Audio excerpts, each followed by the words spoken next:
The voice of Indiana County, WCCS, AM 1160 and 101.1 FM. Joining us this morning on Indiana in the Morning is Josh Krug from the Indiana County Office of Planning and Development, Indiana County Subdivision and Land Development Ordinance. We've talked about it before. Josh, what do folks need to know about that? Hi, Chuck. Right. Good to be here with you. Thank you very much. I'm here to give some project background this morning, but also to let folks know that we will be having some public meetings coming up, so hopefully we'll be able to address that. But over the past 18 months, the Office of Planning and Development have been working in collaboration with a 4-member subcommittee of our Planning Commission, also with the Pittsburgh-based planning and consulting firm Environmental Planning and Design, that we brought on board for this project as well, and a few key staff members, as I mentioned, and we're looking to tackle this very key recommendation from the County Comprehensive Plan, Where We Live, which was adopted in 2012. So the project's been going on for a while now, and essentially, though, this SALDO will update our current subdivision ordinance. The current subdivision ordinance was adopted in 1962, and it was last amended in 1990, so it's been 28 years or so. And our current subdivision ordinance, as you may have realized, it doesn't include land development component, and we're one of only 19 counties of the 67 counties in the state that don't have a land development component at the county level. So this is going to be a pretty crucial project.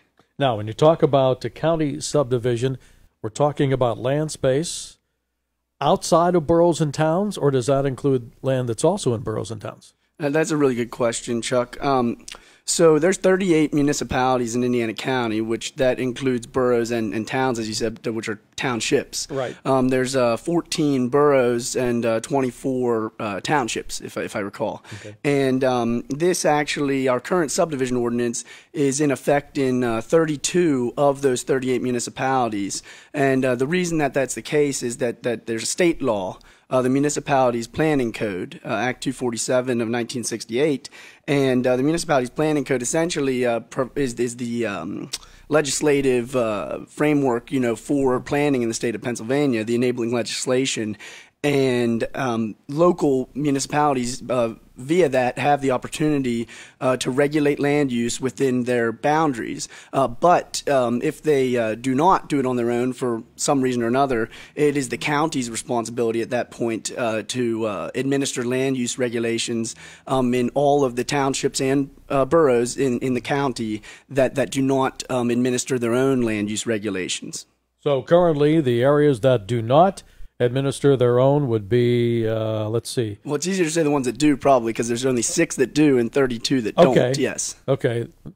So give us the 6 that do. Oh, I can do that for sure. So Indiana Borough, Homer City Borough, and Blairsville Borough all do have their own subdivision and land development ordinance.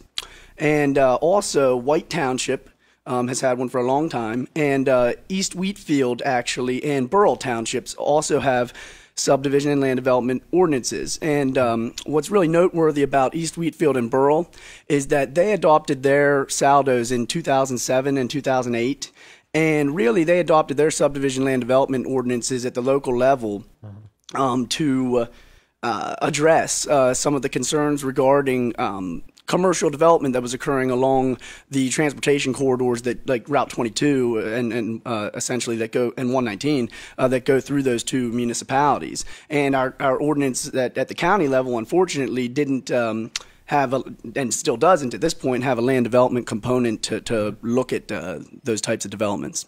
Josh Krug from the Indiana County Office of Planning and Development, our guest this morning here on Indiana in the Morning. Now, SALDO, what benefits or who will be benefiting from this latest project?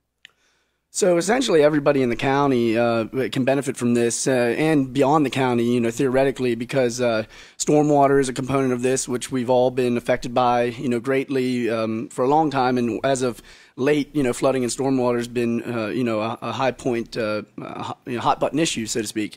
And also, though, everywhere, particularly the 32 municipalities that don't currently have their ordinance in effect, this looks to the future. So it's important to note that this ordinance is not punitive and it's not necessarily retroactive. Unfortunately, it's also not necessarily proactive, like it doesn't create projects.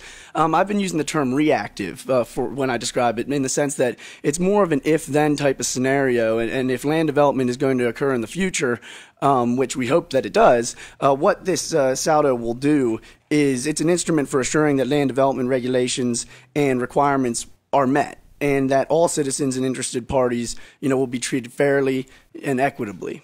Now, the Planning Commission would like to provide the public an introduction to this project, so you have set up some meetings that will be taking place at various locations throughout the county.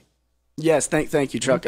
So we have actually also we've been on an outreach tour over the last month or so, and myself or a couple other staff members went in teams of 2, along with a member of that subcommittee that I mentioned from our Planning Commission, to all 38 municipalities to meet with them and let them know about these public meetings that are coming up and the project in general. And now we are at the point where we actually, as you mentioned, we're getting to these public meetings. We're holding 8 public meetings in total over the course of the next few weeks here. Most of them, 7 of them, will occur over the next 2 weeks. And we are holding those meetings at school districts, actually. Right. We're holding them all throughout the county, particularly in terms of the actual location. We're hosting them mostly in places that do not have their own subdivision and land development ordinance. So, for instance, we are with the Blairsville-Saltsburg School District. Our meeting is going to be on this Tuesday, the 15th, at Saltsburg Middle and High School. Mm-hmm. The reason being so that's not Blairsville is because Blairsville, as I mentioned, has their own. But at any rate, Monday.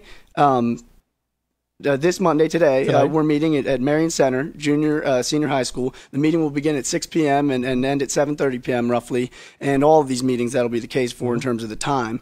We're meeting tomorrow in Saltsburg, Wednesday at Purchase Line High School, and then Thursday, the 16th, we will be meeting in United High School. Also, the 17th, I'm sorry, I may have missed that up there. Yeah, the 15th. Oh no, that's absolutely correct. The 15th Wednesday is Purchase Line High School, and then Thursday is United. Mm-hmm. Then next week on Monday we will be meeting at Penns Manor High School. Tuesday, the 21st, Homer Center High School, and then we're meeting at the Indiana Junior High on the 22nd of August next week. Indiana, it's important to note, obviously, they have their own subdivision land development ordinance. They have their own zoning. We work with them on a lot of projects, but they do their own local land use regulations. But the Indiana School District encompasses Armstrong Township and Shalocta Borough, which both are directly impacted by this ordinance. Now, I understand that at a later date you'll pick a location for the Rossiter area? Actually, yeah, we're looking to work with the volunteer fire company in Rossiter to schedule a meeting, and we just haven't scheduled that meeting yet. We've had a lot going on, as I mentioned, with this public outreach and getting to all the municipalities over the last month, and getting these meetings with the school districts and the facilities scheduled. We will be setting a date for the Rossiter meeting and getting that information out to the public as well. The community of Rossiter, kind of falls in an area of the county that isn't necessarily covered by some of these other meetings. So if folks would have a question about anything we talked about this morning or about the meeting, they can contact you in your office, right? Absolutely. They can contact me directly at 724-465-3877. My email, jkrug@ceo.indiana.pa.us. That's my direct email. You can also just contact our office, and our website is www.icopd.org. We have Facebook, Twitter, Instagram as well. Mm-hmm. Okay, Josh, we appreciate your time. Thank you very much. I appreciate it. Let me review those meetings again. Tonight, Marion Center Junior Senior High School, 6 o'clock. August 14th, Saltsburg Middle High School, 6 p.m. August 15th at Purchase Line High School at 6. August 16th, the United High School at 6. Then on August 20th, they'll be at the Penns Manor High School at 6 p.m. August 21st, Homer Center High School at 6. And on August 22nd, the Indiana Junior High School at 6 p.m.